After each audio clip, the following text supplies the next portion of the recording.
The guys are behind me getting their gear in order and preparing themselves for a 4-day street and track test that's going to put our Class F bikes through their paces.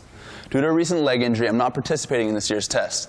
That's a bummer for me, but it means that I'm available to walk you guys through the process and show you how the world's oldest motorcycle publication picks a winner. This is the cream of the crop. Our annual Class F test brings together the most powerful and technologically advanced production sport bikes on the planet. It's our biggest and best test of the year, but it starts just like any other ride, with bikes rolling out of the garage. The first segment of our test is a 200-mile street ride, covering everything from city streets to freeways to twisty mountain roads, all in an effort to assess these bikes' comfort and rideability.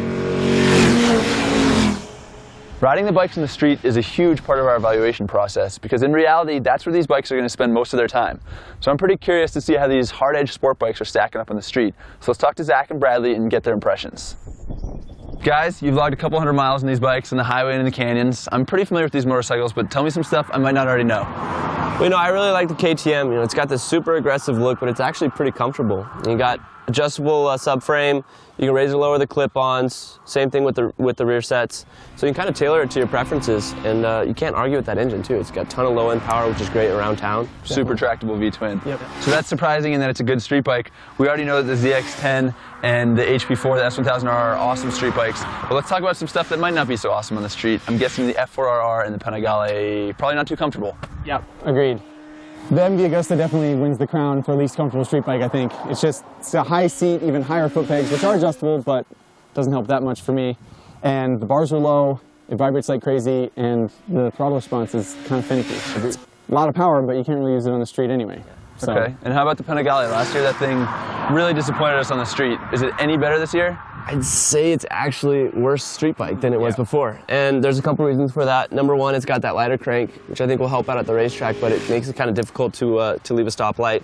And they've got that new seat for this year, which is intended to provide more feel at the racetrack. But, which is to say it's harder. Yes. Never a good thing in the street. Yeah, and still, it's not quite as hot as it was before. They've got that new heat shield, but it still gets pretty warm around town. All right. Agreed. For me, the biggest surprise is the RSV4, which I remember being kind of a crummy street bike, but especially coming from the Panigale or the MV, it's really pretty comfortable. It fits taller guys like Bradley and myself, and if it wasn't for that super tall gearing, it would be one of my favorite street bikes, I think. Yeah, same for me. Yep. Right on. Well, good information so far.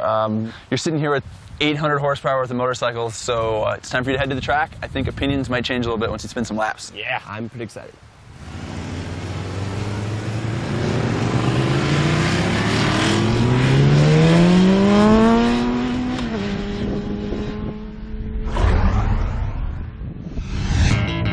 With a long way to go before the end of the day, the guys have to beat feet to the racetrack. We'll be up early tomorrow to kick off 2 days of track testing.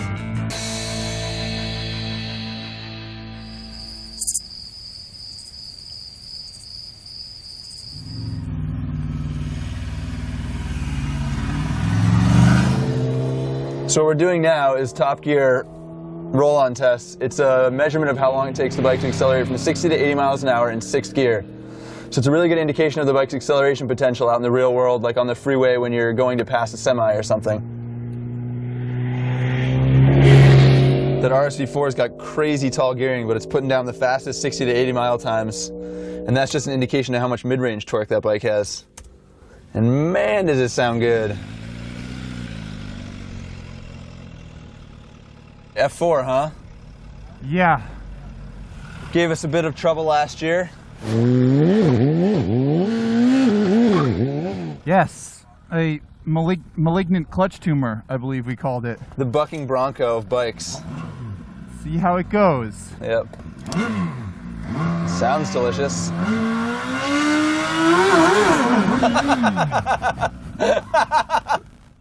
Dude, it just like sent 3 puffs of smoke off the back tire. I'm so glad you're doing that and not me. That was such a pain in the ass last year. What a mess.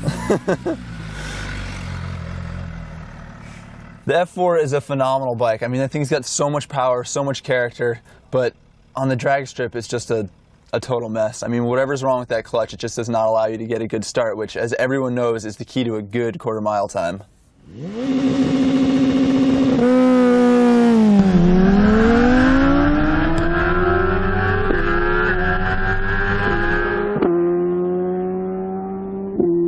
Zach just clicked off a 9.91 second quarter mile at 145.25 miles an hour. That's faster than a Bugatti Veyron. Quarter mile times are fun, but you can only learn so much riding a bike in a straight line. So, Zach, let's take these things to the track, man. Wrap it up. Time to put some race rubber on them. The racetrack is where we do the stuff that would get us arrested on the street. But before we can head on track, we need to swap tires so all the bikes are on equal footing. Bridgestone was kind enough to brave the desert and spoon on their Battle Axe R10 race tires. Now, after performance testing, let's see where we stand. The BMW dominates with 177 horsepower and posted a 9.82 second quarter mile time, faster than $1 million supercar. KTM's RC8R has the least horsepower but the most torque, which helped it get the quickest 60 to 80 roll-on time. How will this straight line performance translate on the racetrack? Let's find out.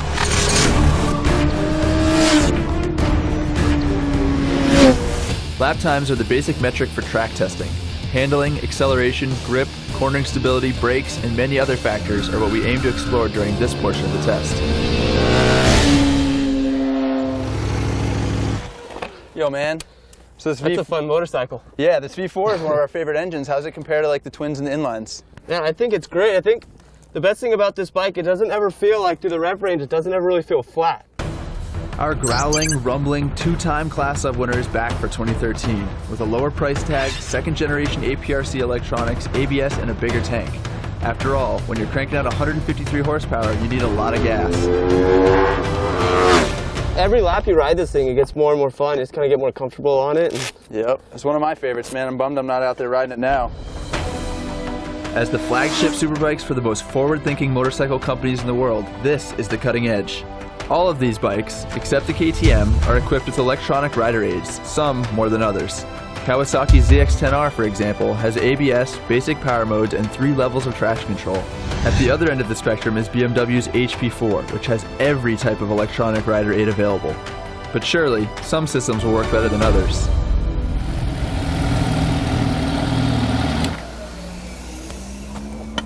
Mandango. Woo! This is one of those bikes that last year we were impressed with it, but we were only impressed with it because we had really low expectations, and we said it really needed an update. Can you tell the difference? Does it feel any different? Not really. No? Doing the same stuff? I mean, I feel like it's impressive for all the same reasons and it's disappointing for all the same reasons. The MV Agusta F4RR has an updated engine, a new ECU, and electronically adjustable suspension. The engine dynamic is much better, so when the power comes on, it's a little bit easier to deal with.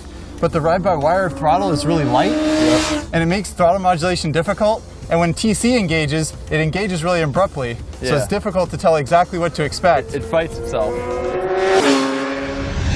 Kawasaki's ZX-10R is the only competitor from Japan, and amongst these high-priced European brands, it's the least expensive option. For this year, the bike is equipped with ABS and an electronic steering damper, as well as the standard KTRC and ride mode package. What are your impressions? I mean, don't you think that the fact that we're even talking about it next to $25,000 and $30,000 bikes Literally next to them says something? I mean, it really says a lot about this bike that we included. It was the winner of our class of 2012 Japanese Shootout, and we included it in the European Shootout because it really does stack up. I mean, it goes fast, it's got traction control, it's got ABS, it's got ride modes. Tires are torched, man. I mean, you've turned 30 laps on this rear, so is the KTRC working? Is it letting you, get the most out of it? Yeah, I mean, it's great. It's the same as it's ever been. It's just seamless, linear, easy to use. Hanging it out there out of the corner? Yeah, it's making me feel like a superstar, that's Dude, for sure. it does. There's no doubt about it. Traction control makes you feel like a hero, and this is a good system. I mean, I think it's a good package for any price, much less the least by far. Yep. Half as much as our most expensive bike. Yep. Another notable contender at about the same price as the Kawasaki is the KTM RC8R. This is a no-nonsense superbike.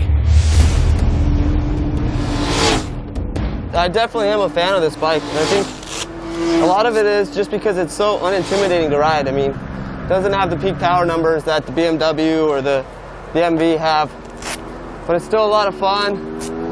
Makes real tractable power, so you can kind of put the power down real nicely coming out of the corner. And this is the only analog bike here. It doesn't have a quick shifter, doesn't have traction control, doesn't have electronic anything. I mean, it's fuel injected, but beyond that, it's just your analog, big bore superbike. I still like it. I still think it's a great motorcycle. I think I could go buy one of these and have a ton of fun at any track day. I know it's a comfortable motorcycle on the street. Just a really easy motorcycle to ride, and at the same time, it's a lot of fun to ride, you know? Cool. Doesn't have that in-your-face power, but it gets the job done, no doubt. Then there's the highly anticipated Panigale R, a $30,000 homologation special built as a platform for Ducati's World Superbike racing program. I think it's definitely worth the extra money. Yeah? Yeah, I think it's definitely a better motorcycle. The Panigale R has titanium connecting rods, a lighter crank, and shorter gearing, all to enable it to rev up quicker. It's got a higher redline than before, and as always, it's outfitted with an overwhelming array of electronic features. That includes traction control, variable engine braking, forged wheels, an iPhone-like dash, and electronically adjustable Öhlins suspension. And I think another big thing is just how light it feels. Well, it is the lightest bike here. Wet weight was 431 pounds, which is, I mean, that's 600 territory. Yeah. The Panigale R worked better on track than the S we tested last year, but the bike that's made the biggest transformation is the BMW. I mean, it's just an absolute monster anytime you open the throttle. BMW's HP4 adds to the excellent S1000RR platform with dynamic damping control suspension, forged aluminum wheels, updated traction control, and an Akrapovic exhaust. I mean, to think this is the same bike that we rode on the street yesterday. Without having to actually change anything. It's pretty amazing. Just absolutely perfect. I mean, really no complaints. The MV and the Panigale both have electronically adjustable suspension, but the HP4 is the only bike that adjusts the damping automatically up to 100 times per second all the time. This is such a groundbreaking and significant machine that we've already dedicated an entire episode to it. And now that it's alongside some competition, the HP4's performance is even more impressive. An expanded DTC system offers 15 levels of intervention compared to the S1000RR's 4. That adjustability allows riders to fine-tune TC to suit skills, tires, and conditions. It's a highly functional and extremely adjustable setup. After 4 days of testing, 18 sets of race tires, and literally hundreds of laps, it's time to make a decision and pick our class of 2013 valedictorian. All of these machines are impressive, but only one bike will graduate with the highest honors. The first bike to go is the MV Agusta. The update helps, but not enough to keep up with this company. This is a class where electronics are increasingly important, and as well as it works, the KTM just doesn't stack up. The ZX-10R is still the best bike from Japan, offering basic electronics at a basic price. But amongst this crowd, it lacks charisma and that knife-edge feel that we demand in a superbike. And then there were three. The Ducati Panigale R, the Aprilia RSV4 factory, and the BMW HP4. Ducati's racing pedigree is unquestionable, but the fact is the Panigale doesn't do anything better than the Aprilia or the BMW, and it costs thousands of dollars more. If vanity is a priority, pick the Panigale, but if you're after a well-rounded superbike, try something else. For example, the RSV4 or the HP4. Aprilia's V4 superbike has won this competition twice over, impressing testers with huge power, telepathic handling, world-class electronics, and an absolutely intoxicating exhaust note. It was hard to make a decision between these two bikes, but we ultimately went with the HP4. It is such an incredible street bike and unbelievably fast on the track. This is the sharpest point of the cutting edge, the future of motorcycle technology. If we could only pick one bike for our garage, we'd pick the BMW HP4, our class of 2013 winner.